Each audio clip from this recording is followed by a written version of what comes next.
Hey guys, welcome back. It's Isaac Ledke, and today I'm going to be reviewing two entry-level zoom lenses.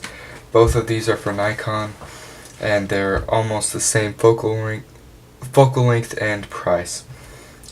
Both of these lenses are about $100 used on eBay, give or take like $20 or so.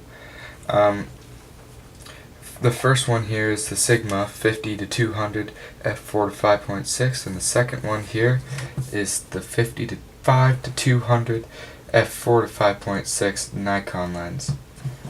Both of them are very similar in build quality. They're both very plasticky, cheaply made.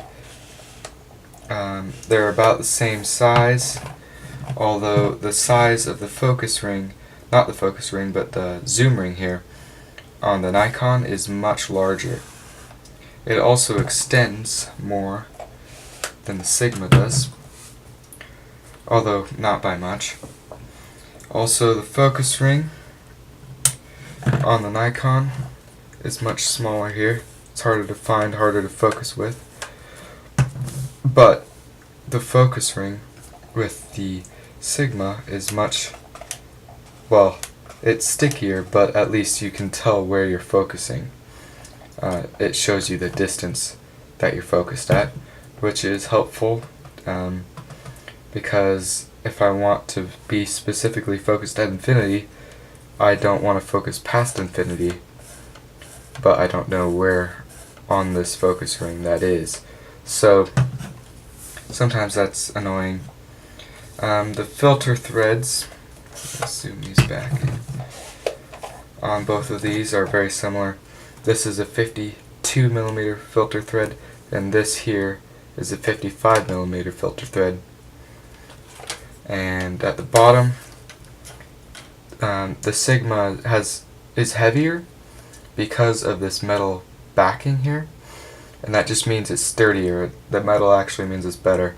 The plastic is cheaper and not as well made as the Sigma here, although they're very similar anyway.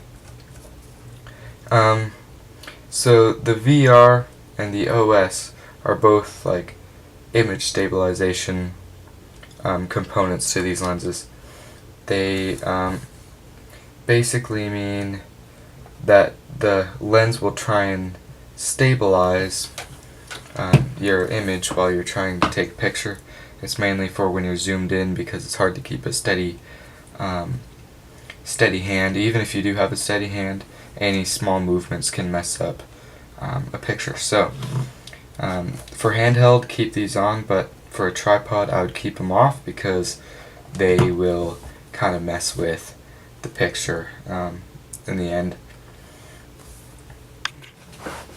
So a couple more things that I've noticed about these two lenses. The Sigma lens tends to have quieter autofocus, just slightly quieter, and you can't really hear its optical stabilization. On the other hand, you can faintly hear the Nikon's VR. It's a faint whine, kind of like a whining sound, but it's not too bad. And also, both lenses have the same minimum focusing distance, so neither one can be closer to an object than the other. And it's you have to stay relatively far away, although when you zoom in it feels like you can get pretty close to it. So these next pictures that I'm going to show you after the videos of lens flare testing and autofocus sound testing, each picture I show you first, the first picture will be the 55-200 every single time, and the second picture will be the Sigma. I started at 200, and then I worked my way down the ranges here, so I went from 200 to 135 to 70 and to its widest angle, which is for this lens is 50, for this lens is 55. So enjoy. Alright, this is the Nikon 55-200 flare test without a lens hood.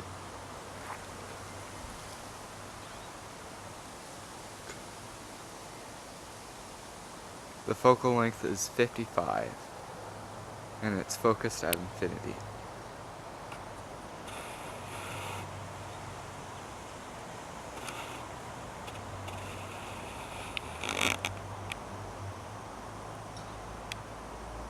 This is the Sigma 50-200 at 50mm flare test.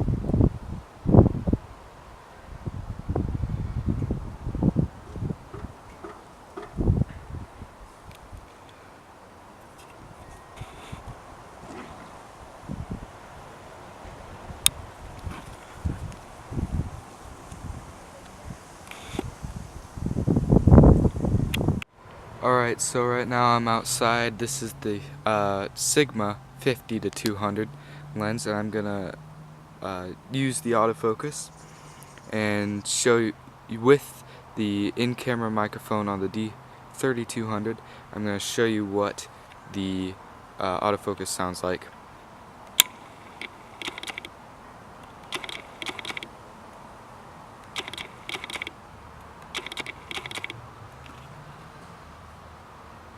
Alright, and this is on the 55-200 from Nikon autofocus test.